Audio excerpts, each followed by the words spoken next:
It's day 2 of Gamescom, so let's see what our lovely editors got to play today. Starting off with our editor-in-chief, Stacey Henley. Take it away, Stacey. Hi everyone, Stacey Henley here, editor-in-chief of The Gamer, coming to you from Gamescom Day 2. I'm going to talk to you about my favourite game of the show today. A very small game. I actually hadn't heard of the game until I got the email to ask me to do an appointment for Gamescom. It's called Bye, Sweet Carol. It's an Italian game.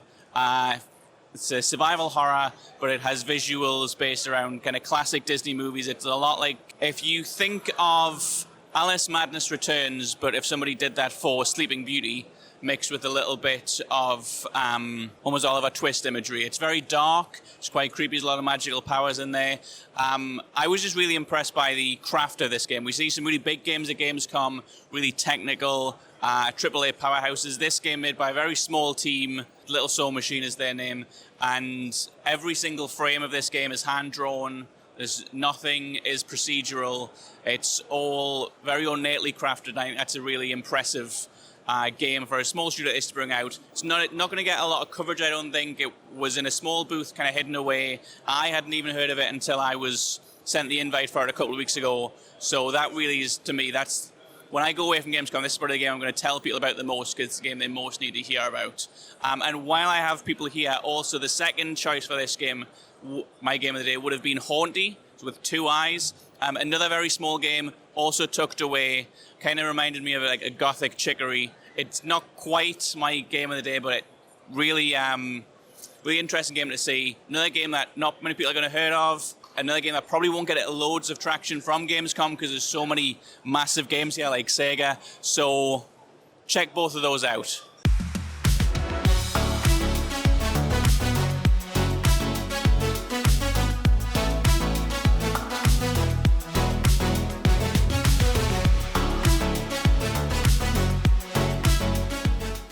Hi, it's Harry Alston on the second day of Gamescom. Today I played a bunch of stuff, some of which I can't really talk about at the moment, but out of those, Deep Rock Galactic Survivor, which is a Vampire Survivors-like take on the universe of Deep Rock Galactic. I had a wicked time with the devs, walking through their new class and new content, which should be coming to an extra playtest soon.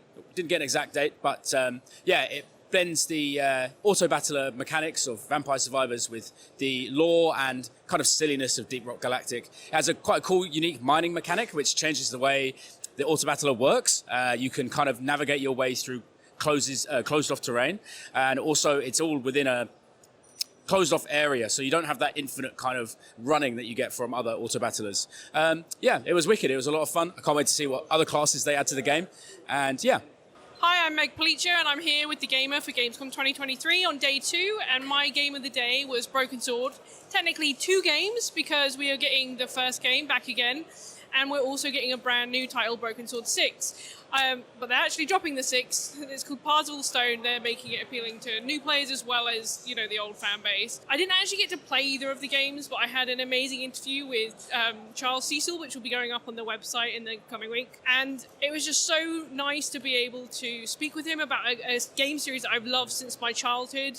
It was really interesting because he was showing me some of the Broken Sword remaster, and you can toggle between the old settings and the new graphic settings, and when he first put it up I thought, oh, it looks exactly the same, they've cleaned it up. And he toggled it and it's scary to see how grainier it looked, you know. My memories lied to me. It does look a lot nicer. They've done other little kind of quality of life improvements in terms of the graphics and movements, and obviously the more detailed character faces, but it's really kept its original character and charm, and you know, staying true to that authenticity was really important for the team. When it comes to Broken Sword 6, he's promised that the team is going to be a little bit braver, so although it is still a point and click game at heart, it's going to be a little bit different. There's a little bit of new blood there. You know, it's gonna be interesting to say the least. I'm really stoked to have been able to speak with him, and you can read our full interview next week.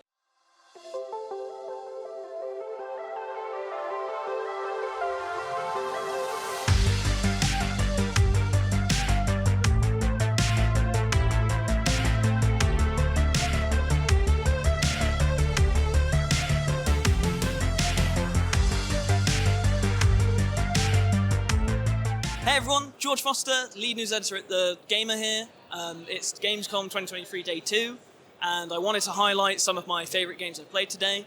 The main one I can't talk about just yet, so, keep that in mind. There's one you'll hear about in a couple of weeks, but besides the secret one that I'm trying to tease, it was Warhammer Space Marines 2.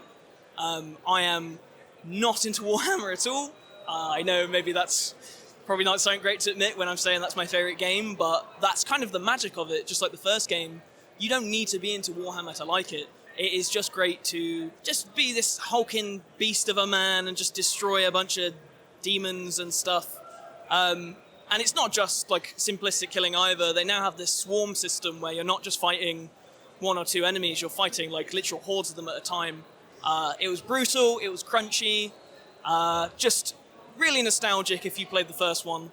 And then my second favourite game of the day was something a little bit smaller that a few of you have probably heard of, called Ad Infinitum, which is a psychological horror based in World War I. I didn't have any expectations going into it. I hadn't really paid much attention to it, but I came away from it pretty creeped out. It was the first game I played here today, and I haven't really stopped thinking about it since. It wears its Silent Hill influences very clearly on its sleeve, but that's a very good thing. So definitely keep Ad Infinitum in mind, because it's out actually next month.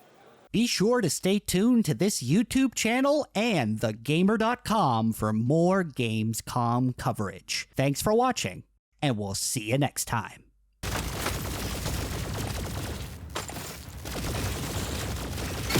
Boom, baby! Objective completed. Excellent job.